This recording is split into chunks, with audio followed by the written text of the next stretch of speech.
What's up, guys? We're going to start a no-death run through Battletoads and Double Dragon, the Ultimate Team for the NES. This is a crossover game that was made for the NES, and then later on it was ported to the Super Nintendo as well as the Sega Genesis, but for this run we're obviously going to be playing through the NES version. You have the option to play as any of the three Toads as well as both of the dragons. For this run we're going to be using one of the dragons, Billy.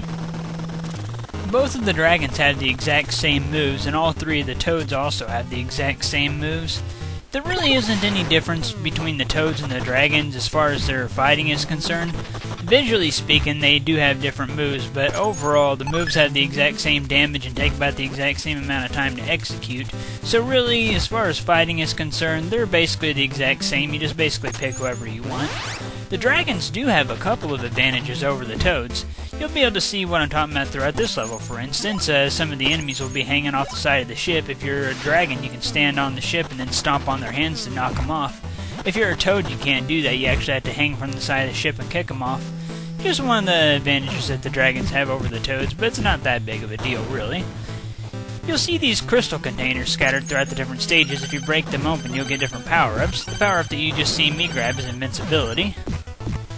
You can also get stuff such as 1-ups, health, and points from those crystal containers as well. After you've collected so many points, you'll get 1-up, so it is worth it to get some points. Like I said before, if you're one of the dragons, then you can just stomp on the hands of the enemies to knock them off the side of the ship. It's not really hard to hang from the side of the ship and kick them off, but it just saves you a little bit of time to stomp on their hands. Like I was saying before, as far as the dragon and Toad's fighting styles are concerned, basically the only thing that's different with them is the way how they look. The Toads have a more comical style of fighting, whereas the dragons have a more badass style of fighting. So, just whatever your preference is, really. As to be expected from a crossover game, you're going to be fighting bosses from both the Battletoads and Double Dragon universe. They like to go back and forth with the bosses throughout the game. Here in the first stage, we're going to be fighting a Bobo, who is a boss from the Double Dragon series. He's really easy. We'll get to that when we get to that, though. I kinda like how they split the stages into parts. Makes it feel like you're going through the stages a little faster. An easy way to take out these weird hand-type enemies is to wait for them to charge at you. Whenever they do, run out of the way and then run back at them because they'll be stuck in the ship. Whenever you get to them, hit the attack button and you'll do the strong version of your dash attack. For the dragons, you'll jump up into the air and slam down. If you're a Toad, your foot will become a gigantic boot and you'll kick the enemy. Takes out the hand enemies in one hit. An easy way to take out a Bobo is to dash attack him a couple times. If you're lucky, your character will do the strong version of his dash attack, and if you connect with it, you'll kill a Bobo in one hit. Makes this boss really easy, but he's only the boss of the first stage. Another thing that I like about Battletoads and Double Dragon is the taunting that Professor T-Bird will do to the boss that you just defeated. Kind of hilarious, I think. It's time for level 2, Blag Alley. We're going to be fighting Big Blag, who is a boss from the Battletoads series, of course. Another advantage that the dragons have over the Toads is that they don't have to climb up the fence to break the crystal containers that are hanging on them. They can just jump up and kick them to break them. Whereas if you're one of the Toads, you actually do have to climb the fence and kick it to break it open. Again, it's not that big of a deal, but just kind of convenient that you don't have to climb up the fence if you want to get the crystal container. I really like the music in this stage. It's another really good song here in this game. The Battletoads series always did a really good job with their music. This stage here is where we will be getting our first glimpse of the sticks, or the poles, or whatever, the beaten sticks that you get for defeating the walkers. As to be expected, the dragons and the Toads both fight differently with the sticks. Like I said earlier, though, it's just visually different. The attacks take the same amount of time to execute and they do the same damage, so it's just visually different. I like the way how the dragons kind of pogo stick the enemies' heads through the floor. It's kind of funny. If you ever get caught in an enemy's attack combo, then button mash the attack button and you might break through it. So yeah, keep that in mind, and that can save you some health and even extra lives in the long run. Alright, at the end of each area you'll get this dynamite throwing enemy. Just pick up his stick of dynamite and then get a distance away and then throw the dynamite through the doorway. You can even score points after you defeated him, as you just seen. And just like that, stage 2-1 is now down and out. We are now starting stage 2-2. Really, the second part of the stage isn't really that much different than the first part of the stage. Really, you're just beating up some more baddies. The stage doesn't really change up until you get to stage 2-3. So for now, just beat up the bad guys some more. Coming up here shortly, you'll have another opportunity to get another beaten stick, so that's nice. I really like the way how the dragons hold the thugs by their hair and then kick them around before throwing them up into the air. One thing that I would have liked to have seen implemented into this game is the Double Dragon's special moves that they get in their games. I mean, I understand why they didn't, because then there would be no reason to use the Toads if the Dragons had all those special abilities, although they could make special abilities for the Toads as well. Oh well, though. As you can see, this game was made with the Battletoads engine, not the Double Dragon engine, so it's kind of understandable that they don't have special moves. One thing that I find kind of strange here in Battletoads and Double Dragon is how some enemies, and I'm talking about like the same kind of enemies, like what you see me fighting right here, the muscular dudes wearing the green pants, sometimes you'll have to combo them before you can jump up and pound them through the ground, whereas other times you can just jump straight up and start pounding them through the ground right away. Kind of strange that it's like that, but I guess certain enemies just have lower health or something. It's not a big deal though, because it is fun to pound them through the floor. Kinda like how the walkers actually break through the ceiling of the elevator as they come out. Like how if you look at the elevator door right there, you can see a hole above from where the walker's head was at.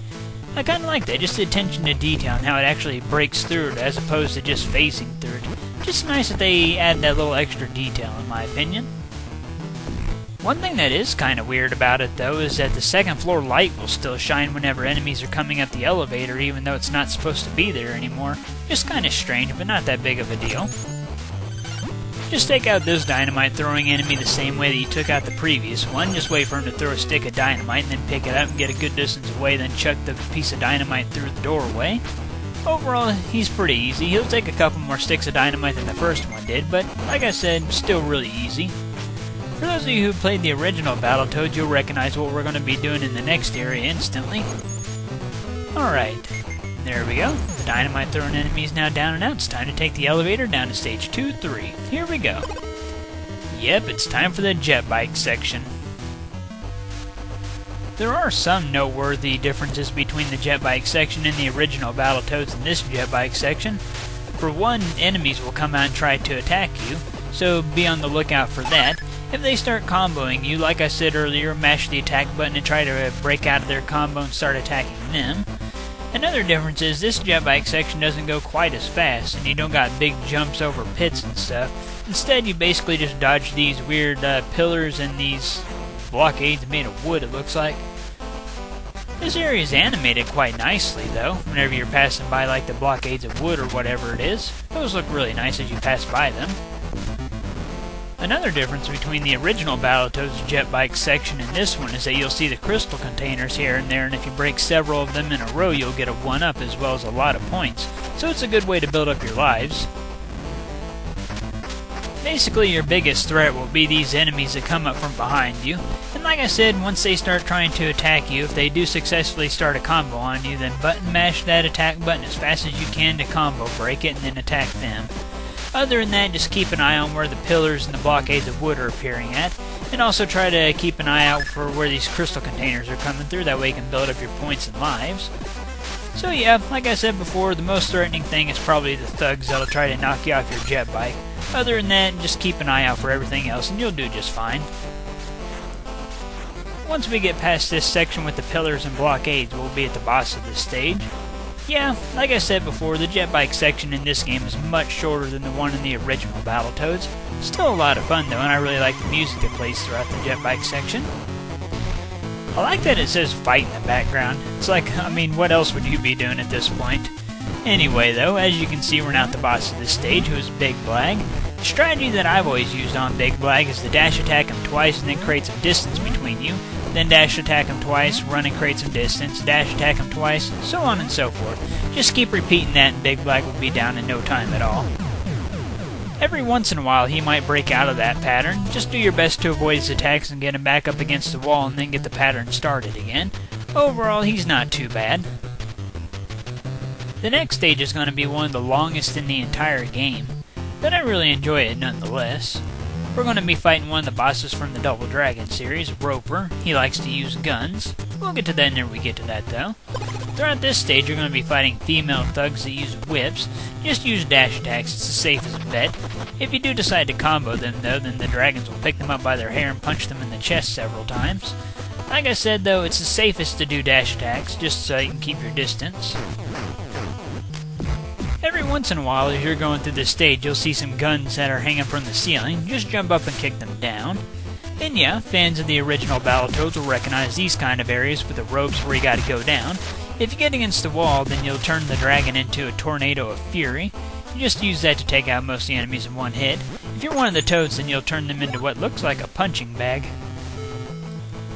I mentioned earlier that I thought that the wooden blockades in the second level were animated quite nicely. I also think that like the poles or whatever it is in the turbine type things that we're standing on are also animated really nicely. This game has really good graphics, being a late NES game and all. They did a really good job with the graphics in this game. Whenever you're going up against the guns that hang from the ceiling, try not to let yourself get caught in the fire from the guns, otherwise you might get comboed by each bullet and end up dying instantly. So yeah, be very careful whenever fighting the guns. Like I said before, just jump up and grab them and kick them down. Easy enough, just be careful to avoid their shots, like I said. I like the music that plays throughout this level. It's not my favorite song in the game, in fact it's lower on the list for me, but it is still a good piece of music nonetheless. If you're quick, you can actually hit the arrow that's pointing down. All that it'll do for you though is give you a few points, but still kinda neat that you can do that.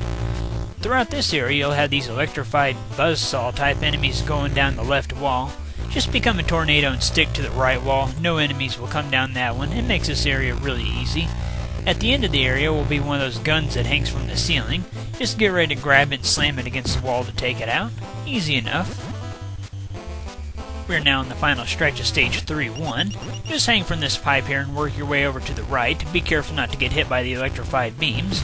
Whenever you get to the switch, just kick it to turn it off. Kinda like how the whole stage changes color palettes whenever you go from one part to the next. Go and get this health here. And there we go. Whenever you see those press traps, wait for a moment, then run past them to get by without taking any damage. Just use dash attacks to take out these female thugs. Like I was saying earlier, this is another example of the same enemies that take different amount of hits to kill. Some of these female thugs can take 2 or 3 dash hits to kill, while other ones only take like 1 hit to kill.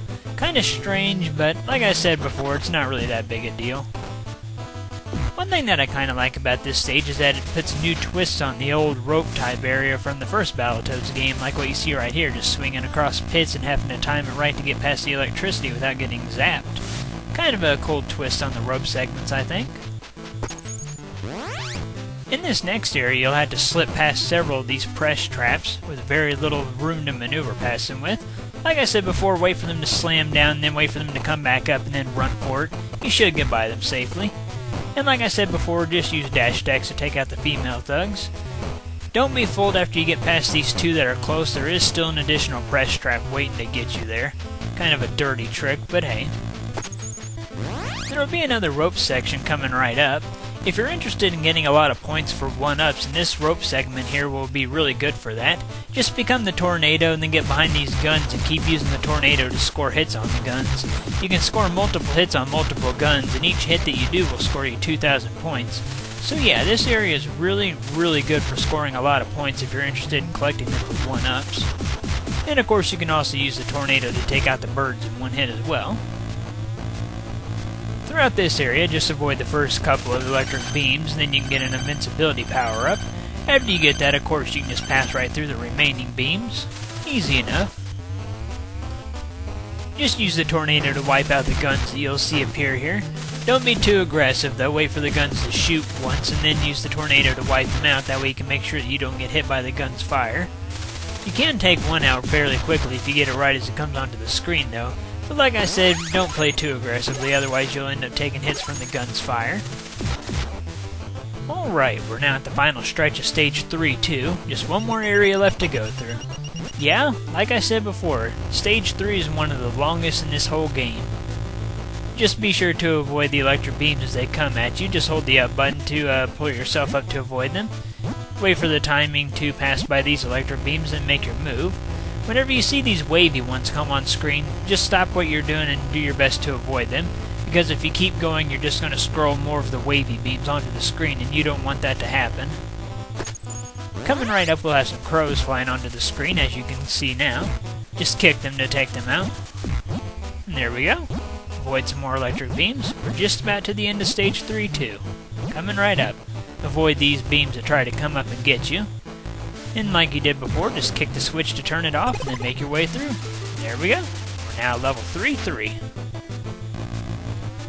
Throughout this rope section, use the tornado to go from wall to wall. It's much easier than kicking because you can attack the crows at the exact same time. Whenever you get to the bottom of this rope section, you're going to be on the turbines again, but these ones are going to speed you up, and you're going to have to fight against them in order to get some good timing to bypass some traps like electricity and the press traps that you'll see. If you need health, go ahead and get that and then get on the turbines. Like I said before, fight against the turbines in order to give yourself some good timing to bypass the electricity and the press traps. Go ahead and get that invincibility power up and then run through all the rest of them. Don't go running too far ahead though, otherwise you might run off here and into that pit. We're pretty much on the final stretch of stage 3 now. Basically throughout this area, just move up and down to avoid some electricity and then kick the crows before they get the chance to do anything. That's pretty much it. Just move around to avoid the electricities and don't let the crows get their attacks off. Whenever you get to this area, the ceiling will start falling apart and there will be a bunch of trash falling down. Just do your best to keep an eye on where all the trash is going, that way you can maneuver to avoid it all without being hit. Alright, we're pretty much on the final stretch of the stage now. Just gotta climb over a few more of these fences and we'll be at the boss of the stage. Keep on moving. Be sure to break open all the crystal containers so we can get all the 1-ups and health and everything that you want. Alright, just like that, we are now at the boss of stage 3, which is Roper. The best strategy for Roper is to keep him to the right of the right pillar. If you look at the fight sign in the background, you'll see 2 red pillars underneath it. Stay to the left of the left pillar, keep him to the right of the right pillar. If he walks near the middle, dash attack him to knock him back to the right. Occasionally he'll signal that he's about ready to start shooting bullets at you. Whenever he does that, duck. Try not to let him psych you out. Sometimes he'll walk near the middle and then turn around and walk right back over to the right. Sometimes he might psych you out and make you dash attack him, which you won't connect, and then he'll start beating you at the bottom of his gun. So be careful of that. Basically, you're just protecting your territory, which is the left half of the arena, while avoiding his bullets. Really, it's extremely easy. Just keep him on the right half of the arena. Just don't let him get near the middle. If he comes near the middle, then dash attack him, and duck whenever he gets ready to shoot. Overall, this is a very easy boss battle. He shouldn't have too much more left to him. Sometimes he'll shoot a lot of bullets, sometimes he won't shoot too many. Whatever the case though, he is now down and out, and we are getting ready to start stage 4. Kinda like how you see the Dark Queen there. She looks like she's made of cardboard though. Like it's a cardboard cutout of her or something. Kinda weird. Stage 4 is probably the most unique one in Battletoads and Double Dragon. Instead of running around beating up thugs, you're going to be flying a spaceship around shooting down asteroids. But you'll get to see that here in just a moment. Admittedly, the controls for the space pod that you're using could be better. They're kind of awkward, but you'll get used to them. As you can see right here, you're going to be gunning down these meteors or asteroids or whatever they are throughout the first segment of this stage. The meteors have kind of a Pac-Man warp type effect going on.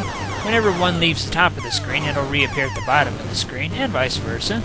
Likewise, whenever one leaves the left side of the screen, it'll reappear on the right side, and vice versa. After you destroy a meteor, it'll split into a smaller, faster-moving meteor. After you dealt with a few waves of those, the ship will start releasing some of these space mines that will explode and shoot projectiles going straight up, straight down, left and right. Just fly the spaceship around to avoid those. You can destroy the mines with quite a few shots, but it's easier to just fly around and avoid them. After you dealt with the first wave of mines from the RATSHIP, it'll start releasing a second wave. These mines explode and send projectiles going diagonally, so just fly your ship around to avoid those as well. After you've dealt with the second wave of mines, the RATSHIP will start firing out these bouncing orbs. It'll also occasionally fire out 1-ups. If you don't collect a 1-up, then it will explode and fire projectiles going straight up, straight down, left and right, so be sure to collect your 1-ups.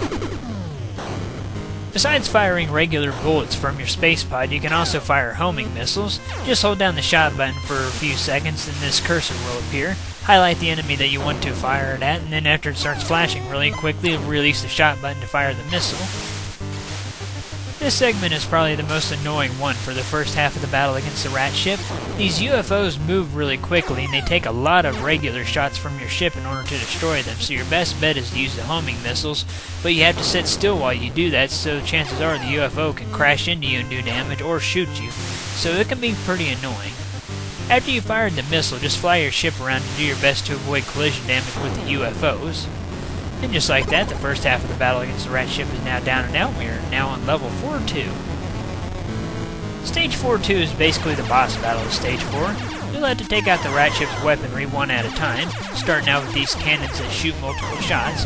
Just wait for them to quit firing and then move in and shoot some shots at the cannons. Don't try to get too many shots in because if the RATSHIP starts firing at you, it'll probably do a lot of damage and you don't want that to happen. So don't get too aggressive, try to play more defensively and avoid all the shots. The music that plays throughout Stage 4-2 is probably my least favorite in the whole game, but it's still a pretty good set of songs. The RATSHIP has a really large arsenal, so it's going to take quite a while to remove all of its weaponry. After you destroy the first set of cannons, you're going to have to start shooting it in its face. Just dodge all these electrified beams, move left and right a little bit if you need to, but mostly move up and down. Try to find an opening between the beams and shoot the face as you pass by. The most dangerous part of this phase is these twin lasers here. Time it really carefully as you pass by them to shoot the RATSHIP in the face. As soon as you've destroyed the twin laser firing cannon, then you'll have to go through this phase here with these cannons that shoot out the green meteors at you. Focus your attention on one of the cannons. After you destroyed one of the cannons, then the one that's by itself will start shooting 4 meteors. Keep your distance and avoid them the best you can. You can't destroy the green meteors, so like I said, just avoid them the best that you can and get all the damage in while you're doing that. As soon as you've destroyed the final meteor firing cannon, you'll have to destroy these 2 cannons to fire the waves of energy at you. Just move up and down to avoid the waves of energy. As soon as you've destroyed both of these cannons, you'll have to start attacking the body of the RATSHIP itself. I like the way how the RATSHIP looks. And it's kind of funny that the RATSHIP is so huge, yet it's being destroyed by this little space pod. I don't know, just kind of funny to me. For this segment of the battle, be sure to move up and down to avoid the shots. Mostly focus on where the shots are at so you can avoid them the best that you can. Don't fire too much, otherwise your shots might mix in with the enemies and that can get kind of confusing. So just do your best to avoid the shots. Make that your main focus. And just get your damage in while you're doing that. For this segment, destroy the RATSHIP as fast as you can because these missiles will destroy you. Just unload on the RATSHIP. Alright, just like that, Stage 4 is now down and out. Overall, I like the RATSHIP battle. I think that it's a pretty fun fight, and I like being able to see all the RATSHIP's weapons in action. Just pretty cool stuff, in my opinion. And well, that is it for Part 1.